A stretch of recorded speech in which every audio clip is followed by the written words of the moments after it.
Assalamualaikum mbokk yi fii noo dikk si la familia en español como lo hemos visto ni nga ko gisee fii si kaw na la familia en español. Abuelo mooy maam bu góor, abuela mooy maam bu jigéen, padre baay wala papa, madre yaay wala ndey, hijo doom bu góor, hijo porque termina con o mooy doom bu góor, hija termina con a doom bu jigéen, tío nijaay nijaay, tía tanta, el parte del maternal si côté yaay na, tío papa lu def si tur bi comme papa abu, tía bàjjan, parte paternal si côté papa,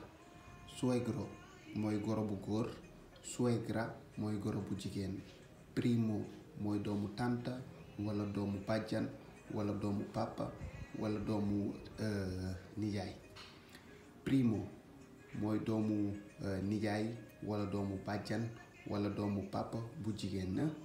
doomu nijaay tamit mën na nekk bu jigéen la, primo bes todo que terminan con o, lépp li ngay xam ni o la jeexe masculin la, lépp li jeexe a ñu xam ni pour jigéen la na, yerno mooy sa doom bu jigéen jëkkëram, nuera sa doom bu góor jabaram, tokayo turandoo bu góor, tokaya turandoo bu jigéen. Bu ñëwee ba si fii pues tenemos un poquito de gramática, fii am nañ fi tuuti gramática. Mi madre se llama Aida, sama yaay Aida la tudda wala sam yaay Aida la tudda. Mi padre se llama Jaañ, sam baay Jaañ la tudda wala sama papa Jaañ la tudda. Mi hijo se llama Aidara, sam doom Aidara la tudda wala sama doom Aidara la tudda. Tu